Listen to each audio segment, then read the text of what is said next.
Wednesday, 10:13. Who's banging out there? You wake up with a start, and you're immediately plunged into a state of panic. Okay, I get it. You're banging at my door. Okay, I know. There was the disturbing sound of a blunt force hitting the wall every now and then. But aside from that, you quickly came to the realization that you couldn't move your fingers. Your hands are taped up. Are these the consequences of my actions? You can't move them anymore. You try to struggle against the tight bindings, to no avail.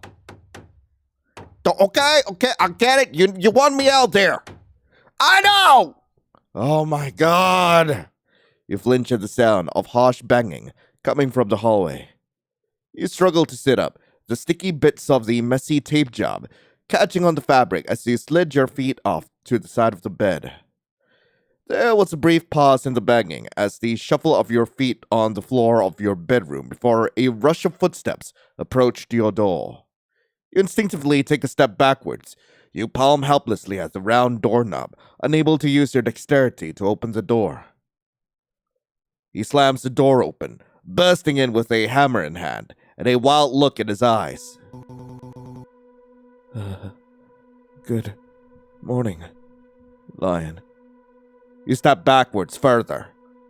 The back of your knees brush up against your bed once more at the sight of the figure, yet familiarize yourself with looming past your doorframe with a hammer in hand. He glanced down at the tool in his grasp, his ink-dark fingers wrapped around the handle far too comfortably for your liking. He smiled, slowly tucking the hammer behind his back, the instability in his eyes glinting unnervingly. I was just about finished anyway, honey. He suddenly crowds you on the bed, leaning down with the hammer still behind his back. Come on. I'll help you downstairs. He was eager to take one of your bound hands in his, hastily leading you out of your room and downstairs. Cole looked happy to be the one in control of this situation. He was off, way off, so much so, it was concerning. He smiled widely as he sat you down in your seat, scurrying to put the hammer down on the kitchen counter and hastily throwing on his apron before taking his place, leaned over the table. He plants his elbows on the table, leaning in very, very close. His breath is uneven, his eyes bright with a kind of frantic relief. There. See? Everything's fine now, just as it was. His voice is soft, but the softness feels stretched thin, like a thread pulled too tight. Why are my fingers taped up? Why were you using a hammer? Okay, I'm more concerned about my fingers. Things have been a bit unsafe here, you know. Are you upset with me? All I did was just look around the house. I got curious. He stills momentarily. For an instant, he doesn't blink, doesn't breathe, just stares. Upset. He repeats the word like it's foreign. No, sweetheart. I'm not upset. He suddenly gets serious, lowering his voice. If I was upset, you know. A chill crawls up your spine. He exhales shakily, rubbing his face with one hand like he was just as exhausted as you were. I am not upset. I'm just tired. I don't want to scare you anymore. You say that, but you barged into my room with a hammer! He reaches out, brushing his thumb over your taped fingers. Let's just not do that again. His smile is gentle. His eyes are not. Let's have breakfast, okay? A good, fresh start. He turns back to the counter, humming under his breath that same melody from the past 2 days. You watch him move around the kitchen. He isn't cooking bacon or eggs like usual. Instead, he reaches for a box of cereal in the cabinet under the silverware. Cereal? Mm-hmm. Something simple. Something easy on your stomach. He pours the cereal into a bowl, adds milk, and stirs it with a spoon, all casual-like. Then he brings the bowl to the table. He sets it down in front of you with a bright, expectant smile. Cole, I can't eat this. My hands! He cuts you off with a soft laugh. I know.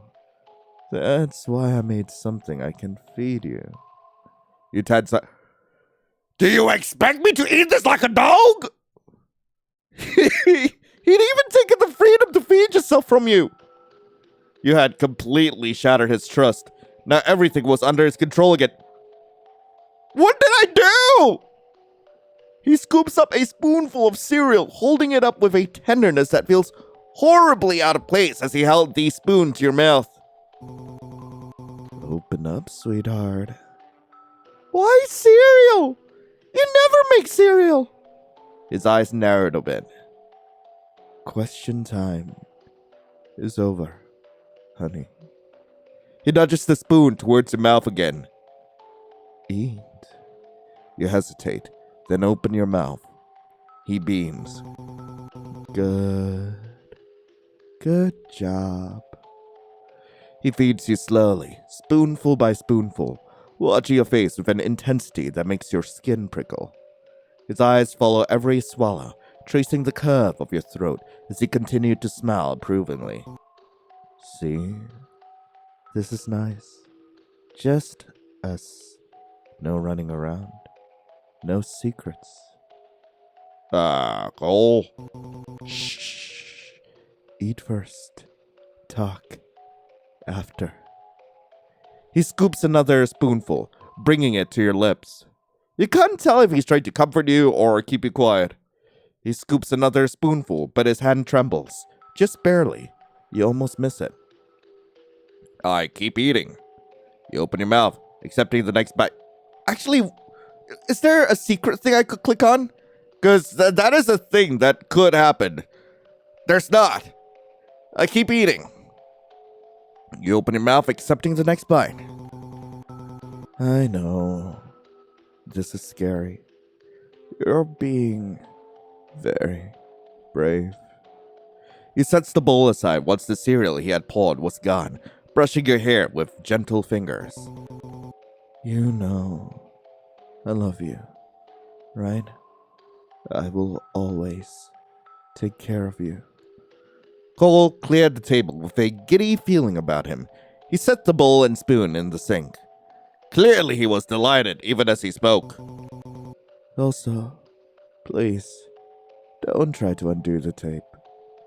Cole chirped, his voice suddenly airy. His eyes flicked down to your taped fingers, the adhesive stark and ugly against your skin. If I find out you've been picking at that tape, or trying to wriggle your way out of my care, we'll have to find something a bit more permanent than tape to keep those hands still. He beamed, the warning delivered with the same cadence one might use to tell a child not to touch a hot stove. It was the contrast that made the hair on your arm stand up, the genuine, radiating affection in his expression, paired with the implied threat of further restraint. He stepped back, humming the same haunting melody again, his apron now folded neatly and tucked away. Cole's grip on your arm was firm, a constant, a reminder that your orbit now centered entirely around him. Let's get settled in the living room, honey. Cole murmured, his voice regaining that sing-song quality that always felt like it was masking a jagged edge. He steered you into the living room with a lightness in his step, his hand a constant, guiding weight on your elbow. He settled you onto the plush fabric of the sofa, the cushions sighing beneath your weight. For a moment, he just stood there, gazing down at you with an expression of such raw, starving adoration that it felt more oppressive than the tape on your fingers. It's far too quiet in here, don't you think? He asked, tilting his head. A home needs a heartbeat, and this room is far too breathless. He leaned in, pressing a quick, dry kiss on your cheek that left a lingering sensation of coldness. Could you at least use chapstick? Like, oh my god! Stay right here. You can look around at things here a bit. Please, don't go anywhere. I'm going to try to find my record player. I believe I left it in the hall closet downstairs during the last spring cleaning. Some music will settle your nerves and perhaps mine as well. With a final, lingering pat on your shoulder, he retreated, his footsteps receding behind the stairs. There was the sound of a door opening and closing, and Cole's footsteps descending.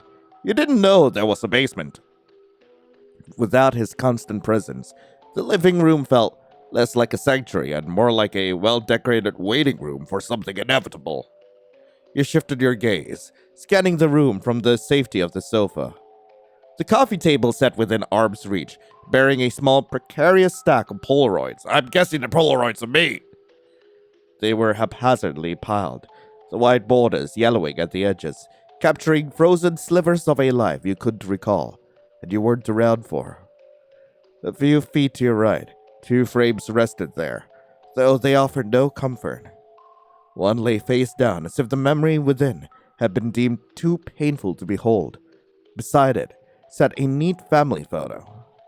It seemed normal, save for the faces of the parents that had been meticulously torn away. Jagged white paper remained where their features should have been.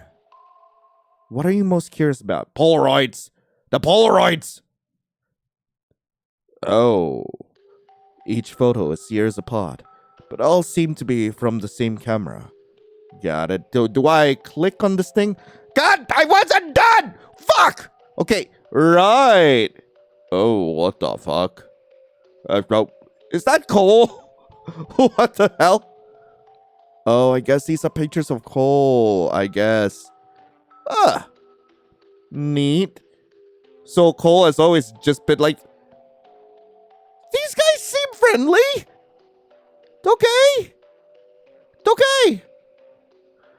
The rhythmic thumping of footsteps echoed from the depths of the house, growing louder and more certain as Cole ascended the stairs, back towards the living room.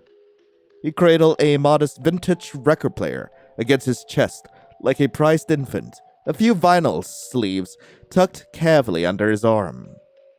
There was a slight pleased flush to his pale cheeks, and he walked with a light, rhythmic bounce in his step that made him look almost adorably domestic. A man returning from a successful errand in his own home. I found it, he chirped, his voice airy and bright. He moved a space among the haunting Polaroids to set down the machine. He handled the equipment with a level of tenderness that bordered on reverence, his long, rubbery fingers delicately sliding a record from its sleeve. He didn't look at you immediately, too absorbed in the ritual of the needle meeting the groove, his expression one of serene, uncomplicated contentment.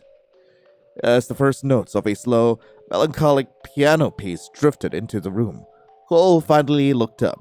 The music seemed to soften his posture.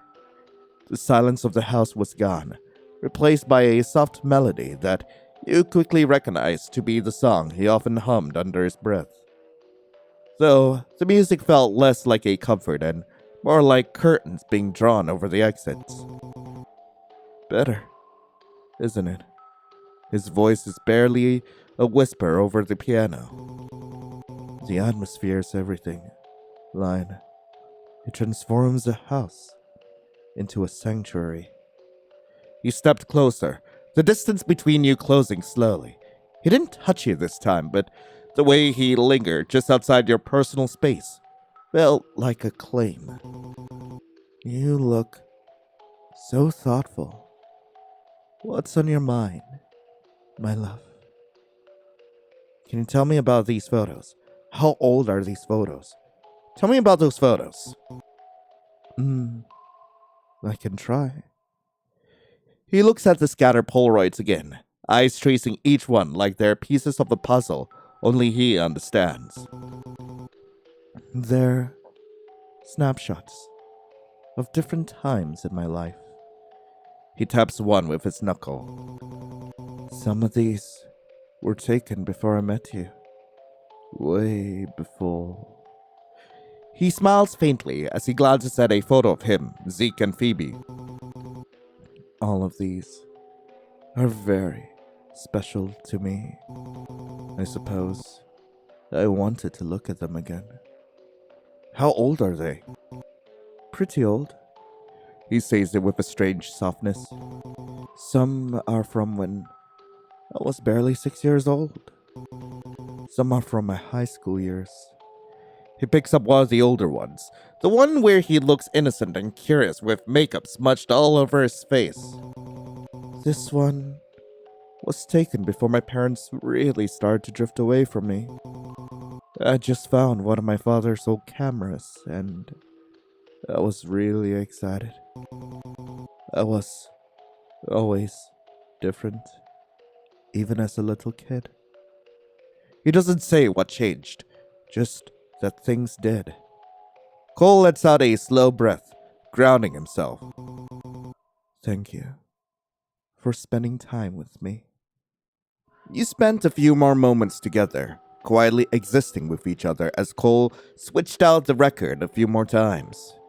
He exchanged memories for time, speaking fondly of experiences you had no memory of. Eventually, he got up to prepare lunch, like any other day. You'd followed after your boyfriend, hovering around the kitchen. You didn't want to bother him, but there really wasn't much else to do. Cole? Yes, my love? Cole chirped, reaching for his apron, but pausing halfway to respond. Would you mind making me something other than a sandwich? He leaned over the table towards where you stood.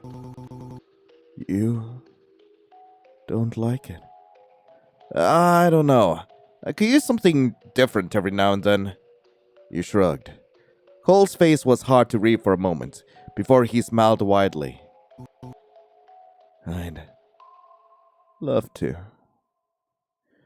Cole's voice was steady over the rhythmic tapping of a knife hitting a cutting board. A lot of people have told me the silence of the house was eerie, since it was usually so empty.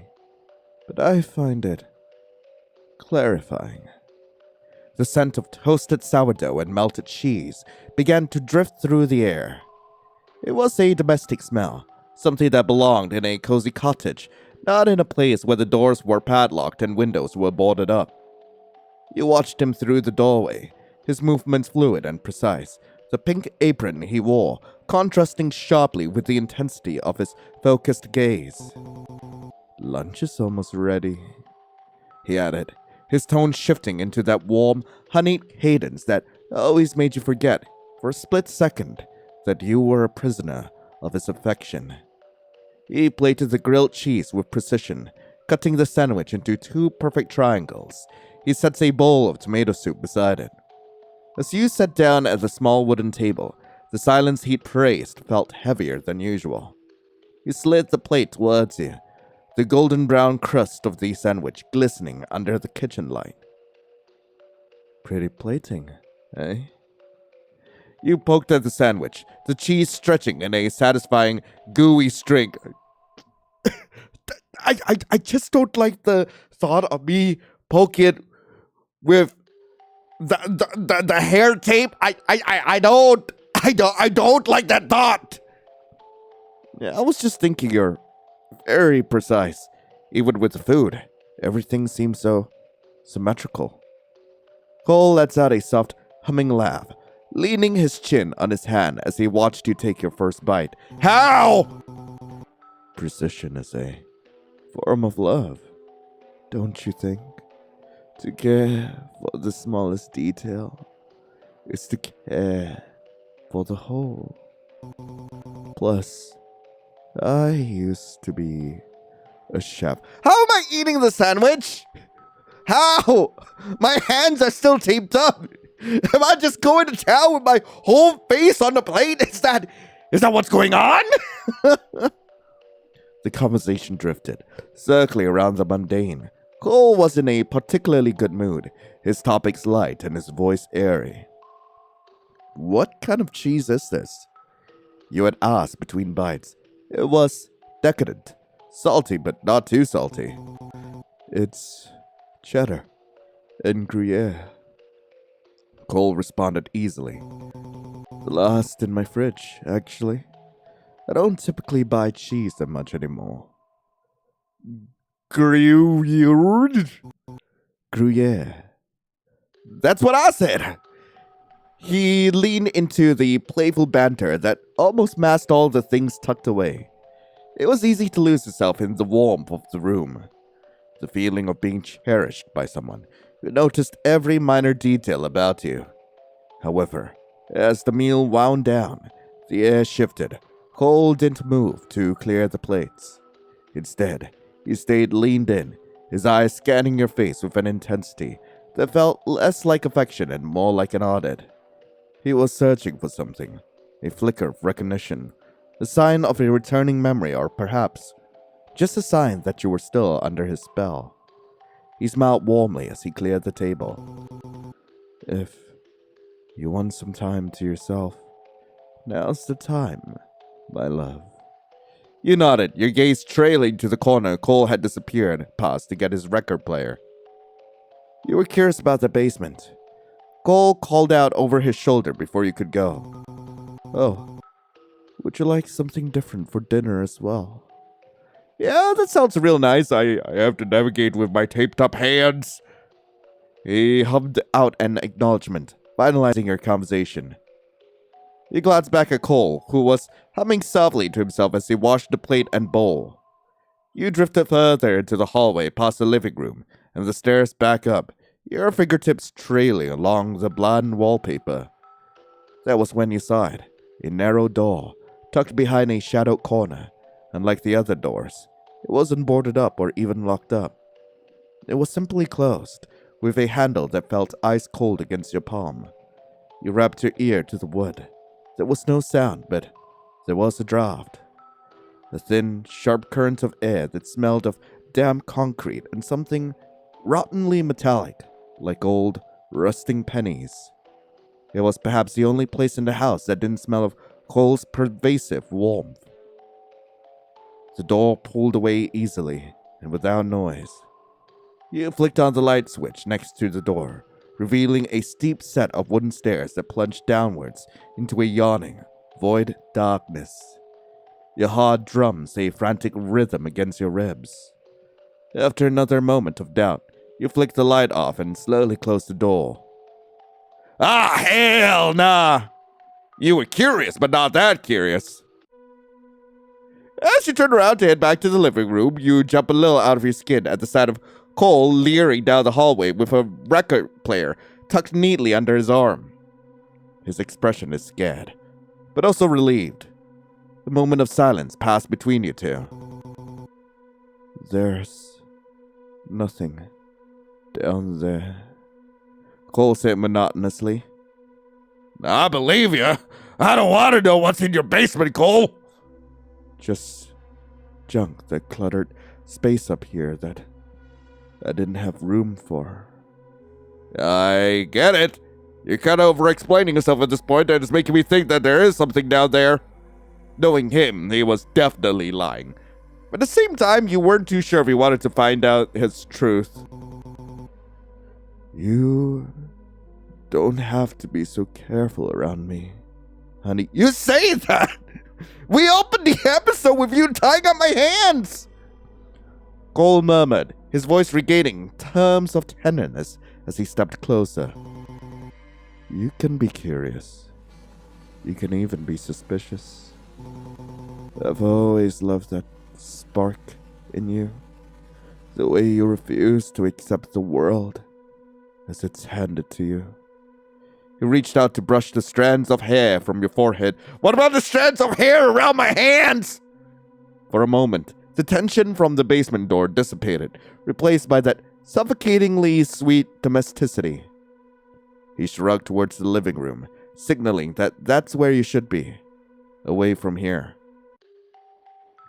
He stepped posse towards the basement, opening the door and shutting behind him?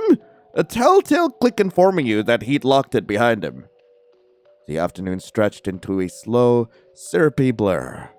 Cole spent the hours in a state of high-functioning devotion.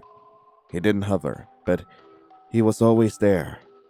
A shadow in the periphery, a soft footfall in the hallway, a sudden, warm hand on your shoulder as you read. Every time you caught his eye, he beamed with a quiet, proprietary pride, as if your mere presence in the room was a trophy he had won, and kept dustless. However, as the light began to fail, shifting from a pale gold to a bruised purple outside the cracks of the shutters, the atmosphere shifted. Cole retreated to the kitchen, the rhythmic thumping of his prep work echoing through the house. The evening had passed quickly, boringly so, and before you knew it, you were in bed. Wednesday! The silence of the house usually felt like a blanket, but tonight, it felt like a veil. You woke up to a rhythmic, gritty scraping that echoed up through the floorboards. You lay still for a long time, staring at the ceiling, listening to the cadence of the noise. Scrape, swirl, crush, scrape, swirl, crush. It wasn't until you heard a soft knocking at the front door did you finally snap to alertness. A cold curiosity, sharper than your fear, nudged you out of bed. You crept out your bedroom door, your feet finding the cold spots on the hardwood to avoid the creaks. From the top of the stairs, you saw his tendrils moving to open the door. You slowly peered down the stairs, careful to not be seen. What the fuck? Cole was sitting at the table, though the chair you usually sat at was repositioned. He was using a mortar and pestle, the heavy stone bowl grinding something white and brittle into a fine, chalky powder. He watched the way his shoulders shifted, the tension in his frame suggesting a level of concentration that bordered on desperation.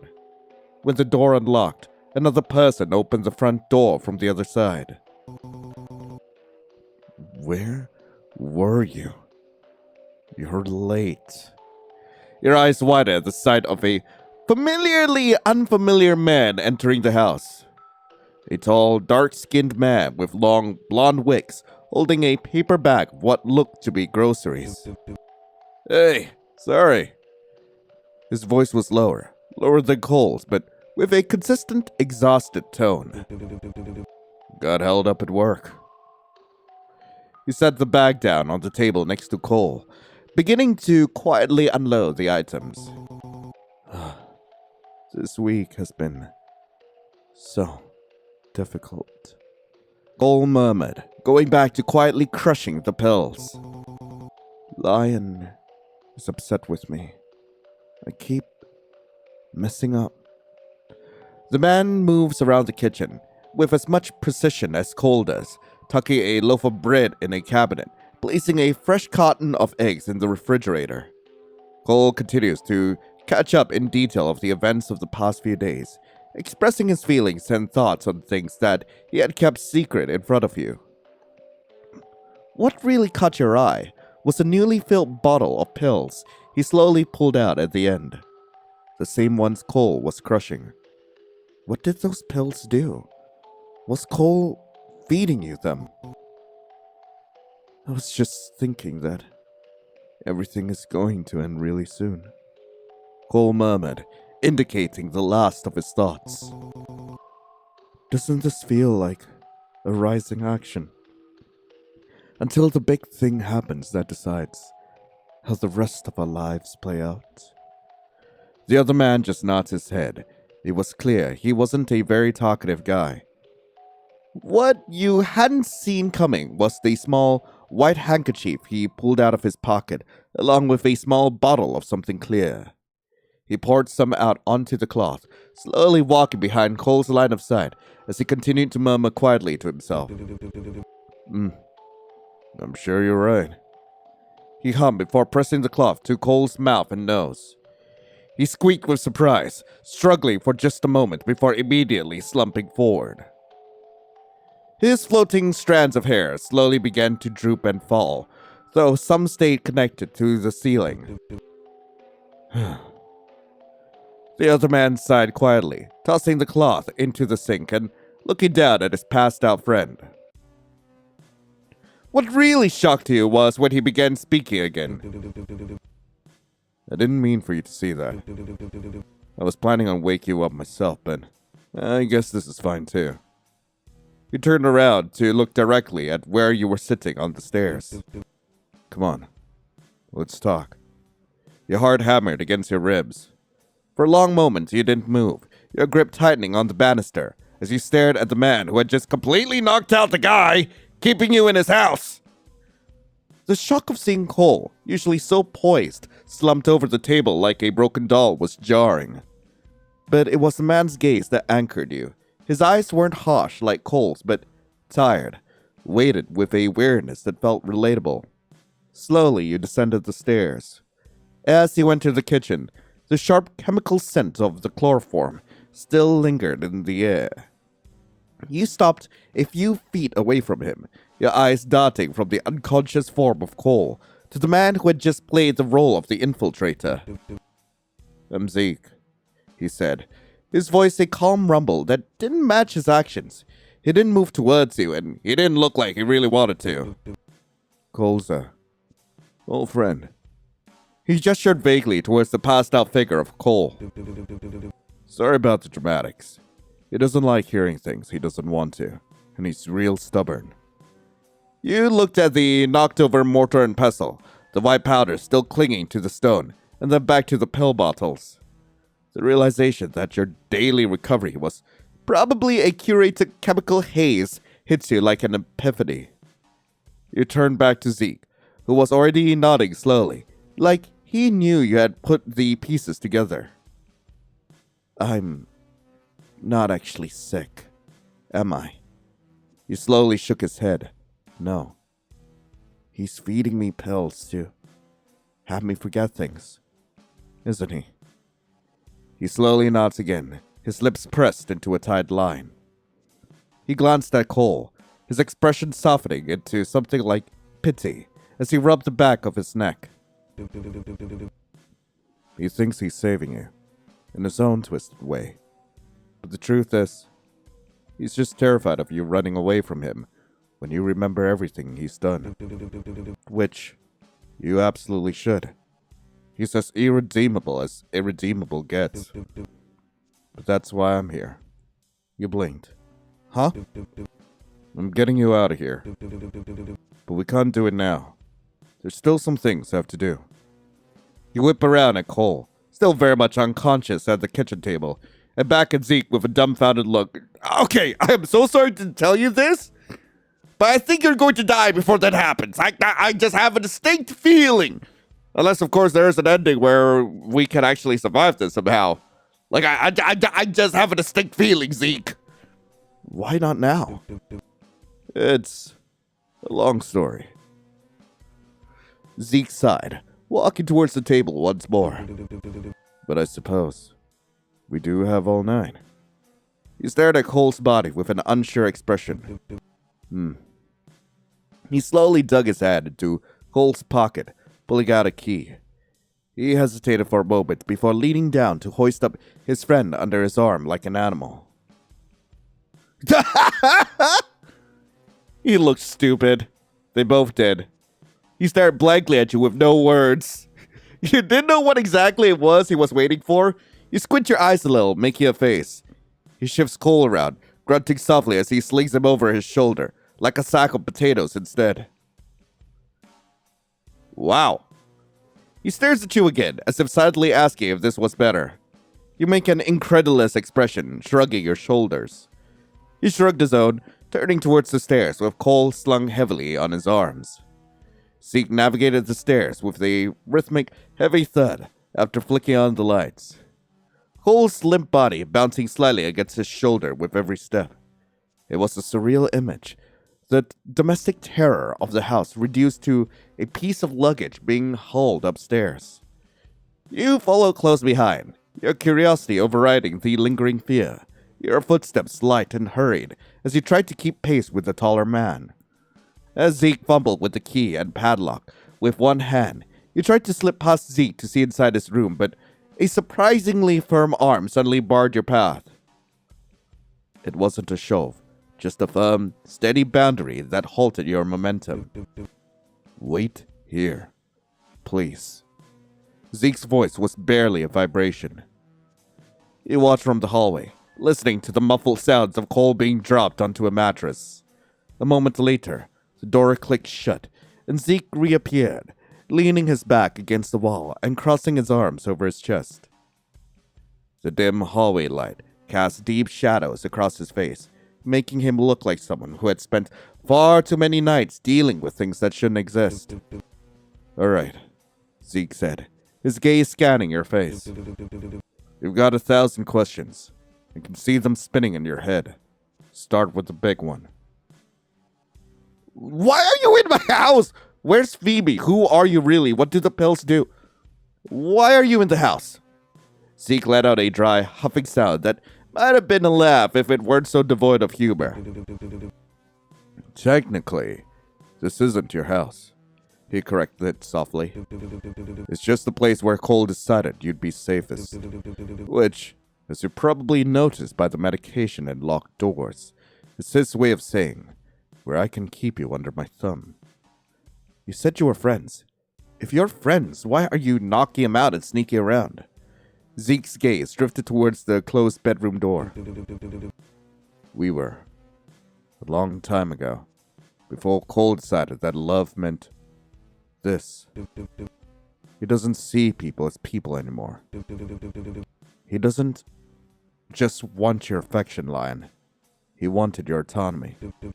He wanted to be the only thing you remember, the only person you need. Those pills don't just cause memory loss. They prune the parts of your mind that makes you want to leave. The revelation made your heart drop to your feet. Every kind gesture Cole had made over the last few days. The careful meals, the soft words, the obsessive attention suddenly felt like an elaborative performance. You looked at Zeke, really look at him, noticing the way he didn't seem surprised by any of this. What? So, is this coming from some sort of savior complex? Savior complex? You must be joking.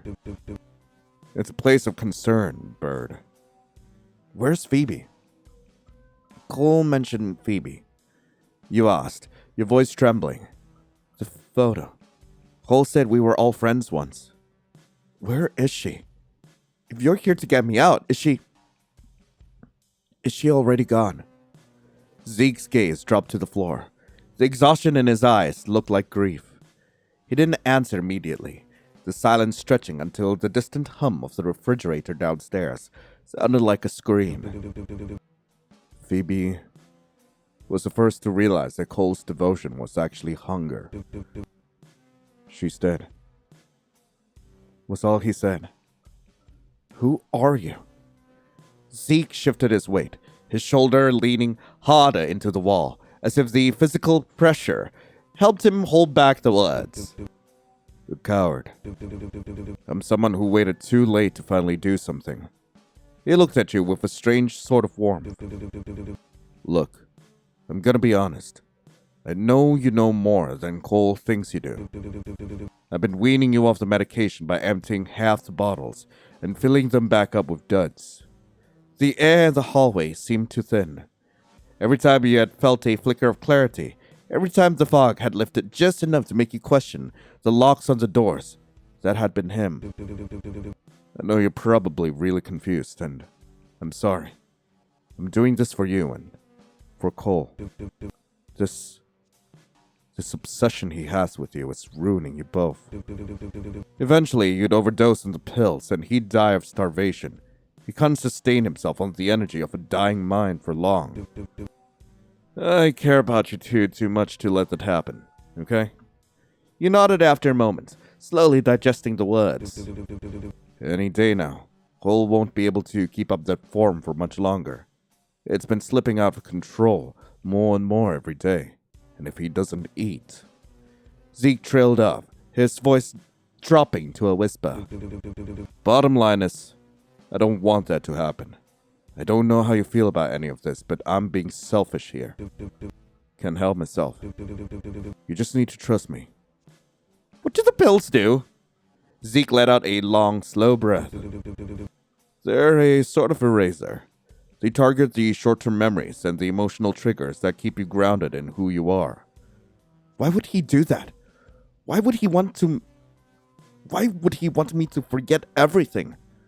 Zeke's expression remained the same. Because Cole is a rotting monster. Yikes. Oh, I wasn't being mean. He's literally a monster and he's literally rotting. He paused, then did something unexpected. He wiggled his hair. They moved independent of each other, writhing like snakes for only an instant before it stopped. Creatures like him. Creatures like me. We can't be exposed to humans for too long in that state, without things starting to degrade. You start to go insane. You start to lose your grip on reality, your identity, your will, as you were doing. The only way he thought he could prevent the crazy was to make you forget. If you didn't remember the things that were triggering the breakdown, you thought you could stay here with him. He looked at you, his eyes weighted with a profound sadness. He didn't want to help you, Lion. He just went crazy along the way. Zeke gently pat your head. It was a sort of awkward gesture, but felt nice. It wasn't a touch that demanded anything from you. You should head to sleep. I'll be gone when you wake up, but I won't be far. He glanced at the storage room. It would be better if you had your phone, though. I guess I'll have to deal with that, too. He murmured softly to himself. Guess I'm busy tonight. He watched as you returned to your room before heading downstairs to discard the pills. The hallway light was turned off, and the house was quiet once again. Ah, man! Anyway, that was You Make This House a Home. I really hope you guys enjoyed it. If you guys do want to play this for yourselves, link to the game will be in the description below. And we will be back once day 4 of this releases. And though there were some inconsistencies throughout day 3, I feel like for a first game, and especially for a developer as young as Julian, like, this has been a pretty solid experience so far. I do enjoy some of the world building Julian has put into the game, and genuinely, this has been a fun time. This is what I would consider to be a fun snack game to play. Oh my gosh, I don't know, but like, I enjoyed it, and I do hope you guys have enjoyed the story so far. But do let me know what you guys thought in the comments below. But in the meantime, thank you all so much for watching. Hope you all have a lovely rest of the day, and as always, I'll be seeing you in the next video. This is Lion, signing off. Ciao.